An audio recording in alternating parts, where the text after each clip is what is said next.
السلام عليكم ورحمة الله تعالى وبركاته. سو دواada akhyaarta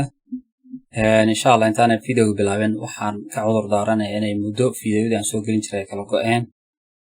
taasoo keentay mashquul dhankayga ka yimi insha Allah raaliha laga noqdo insha Allah halkooda way nooga sii socon doonaan iyo aanan kala faa'iideysan doonaa hadii la yiraahdo sida videoga title-kiisa ka muuqata videoga wuxuu ku saabsan yahay haddii aad ilowdo internetka guriga kugu xiran ama wifi-ga guriga kugu xiran passwordkiisa sidee dib ugu soo ceshan kartaa ama aad u heli kartaa waayo computerkaaga ayuu ku store garaysan yahay oo ku jira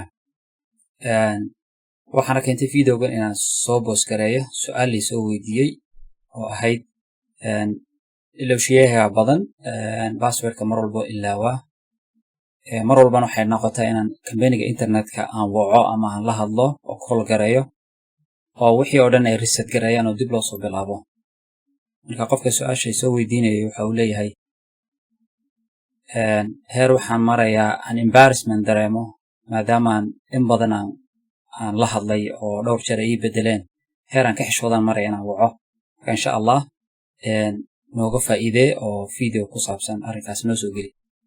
marka videogan wuxuu jawaab yahay su'aashaas walaalku soo weydiiyey insha Allah marka uma baahnid in aad company-ga internetka wacdo ama haddii ay dhacdo in qof marti uu ku yimaado ku dhaho passwordka ii geli telefoonka it's kind of embarrassment inaad tiraahdo ma garanaya ma waan ilaaway waxa laga yaabaa fikrad khaldan inuu ka aamino marka waxaan tusaa insha Allah easy way let us do it waxaad tegaysaa computerka isticmaalaya waa Windows 8 7 iyo 10 I think in ay same noqon doonaan instructionku waanaan hubin doonaa insha Allah waxaad tagtaa Windowska meesha ugu hooseysa ee loo yaqaano taskbar waxaad tegaysaa taskbarka the bottom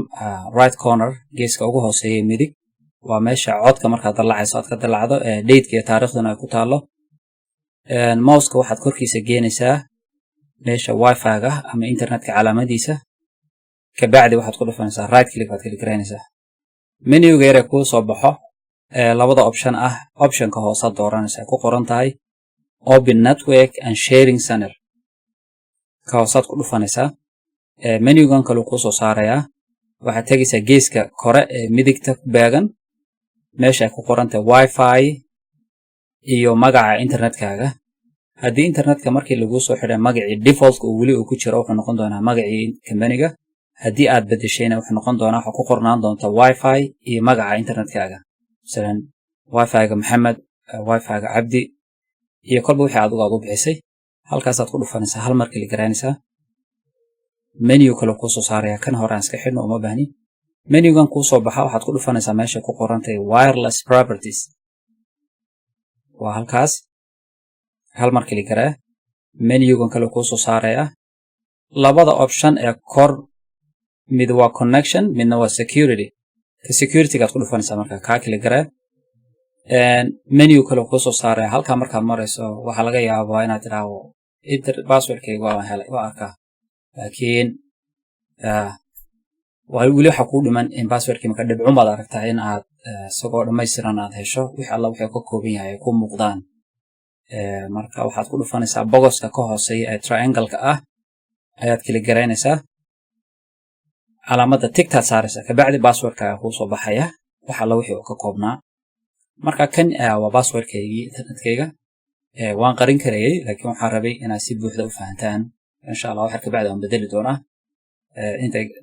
intay garanaysa mar raba inaad meelahan soo istaagtaan passwordkayga isticmaashaan marka insha Allah waxa ka bacda aan bedeli kabacdi marka uu ku soo baxo waa ama waad qoran kartaa qalin buug inta soo qaadato ama intaad koobiyeyso ayaad